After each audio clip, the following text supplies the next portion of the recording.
여러분 안녕하세요. 통독 가이드입니다. 네, 오늘도 통독 가이드 저희와 함께 시작하도록 하겠습니다.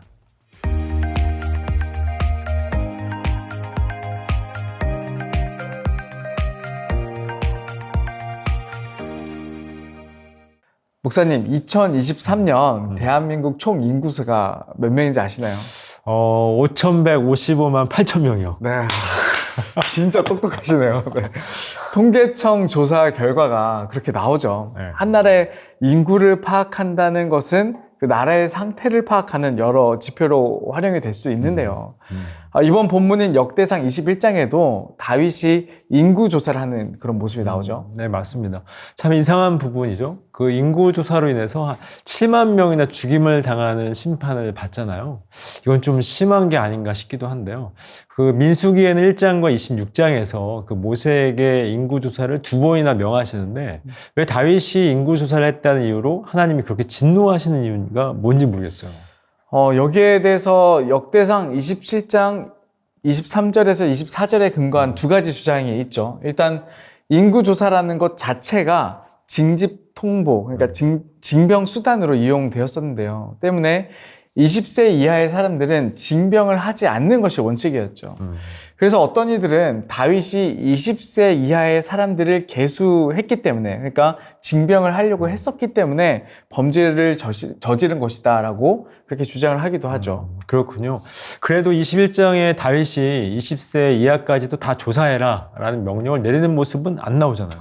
네, 맞습니다. 또 역대상 27장 23절을 보면 다윗이 20세 이하의 수요를 조사하지 않는데요. 그 이유는 하나님께서 이스라엘 후손이 별처럼 그리고 바닷가의 모래알처럼 많아질 것이다 라고 하셨던 그 약속을 의식해서 조사하지 않는 그런 모습이 나오거든요. 때문에 21장에서 하나님의 약속을 의심하고 다윗이 인구조사를 했기 때문에 심판을 받은 것이다 라고 그렇게 표현하는 그런 주장도 있습니다. 그렇게 볼 수도 있겠네요. 아무리 그래도 의심을 좀 했다고 7만 명의 백성이 죽게 됐다는 건 좀 과하지 않나요? 네, 사실 다윗의 인구 조사를 놓고 뭐 주장들이 여러 개 있을 수는 있지만 가장 큰 문제는 교만이 아닐까 싶습니다. 교만이요? 네. 교만. 당시에 하나님께서 다윗에게 어떤 전쟁이나 뭐 인구 조사를 해야 될 그런 이유를 제시하지 않으셨고 그렇게 요청하지도 않으셨죠. 즉 다윗 스스로가 교만과 야망으로 인해서 이런 일을 저질렀을 그런 가능성이 가장 큽니다. 전쟁에서 계속해서 승리를 했고 그 성공의 도취로 인해서 자신의 힘과 명성을 과시하고 싶었던 그런 마음이 있었던 것이죠. 그렇군요. 하나님께서 가장 싫어하시는 죄가 교만이니까 다윗이 만약 하나님께 교만한 마음을 품었다면 심판을 받을 만도 하겠네요. 네, 다윗이 골리앗과 싸울 때만 생각해봐도 다윗은 칼과 창을 의지하지 않고 만군의 여호와의 이름으로 나아가는 그런 모습을 보이죠. 다윗의 삶에 있어서 모든 전쟁의 승리의 키는 하나님과의 동행이었습니다. 절대로 많은 군사력이 아니었죠. 맞습니다. 하나님이 늘 함께 하셔서 다윗이 승리했던 것이지 막대한 군사력이 승리를 준 것은 아니었죠. 우리도 언제나 성공과 승리 앞에 스스로 도태되지 않고 하나님 없으면 내가 아무것도 아님을 늘 기억하며 나아갈 필요가 있겠습니다.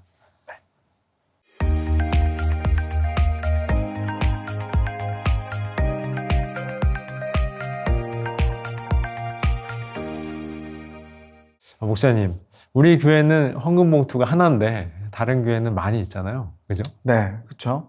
뭐 주일헌금부터 시작해서 11조 감사헌금, 구제헌금, 뭐 건축헌금 뭐 등등 엄청 많죠. 네, 맞습니다. 그런데 그 중에서 1,000번째 헌금 보신 적 있으세요? 1,000번째 헌금이요?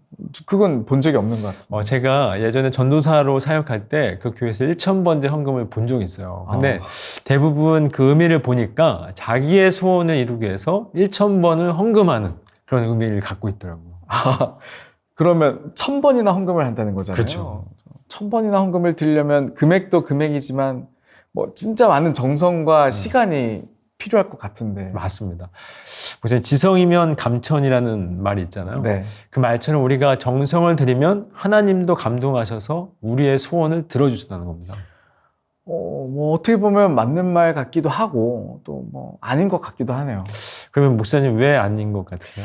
왜냐하면 하나님께서 우리의 정성을 보시고 기도 응답을 하신다면 그것은 은혜가 아니라 어떤 자격과 조건을 보시는 것이 되잖아요. 그렇다면 은혜라고 하기보다는 내가 드린 어떤 정성과 나의 행동에 대한 대가를 받는다라고 하는 것이 더 맞지 않을까 싶네요. 그렇습니다.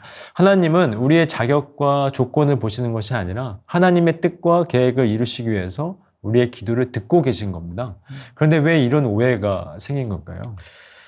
아무래도 솔로몬의 1000번제를 잘못 이해하고 있기 때문이 아닐까요? 그렇습니다. 오늘 본문과 병행 본문이 열왕기상 3장 말씀을 보면 솔로몬이 1000번제를 드리기 전에 애굽왕 바로와 더불어 혼인관계를 맺었다고 말씀을 하고 있어요.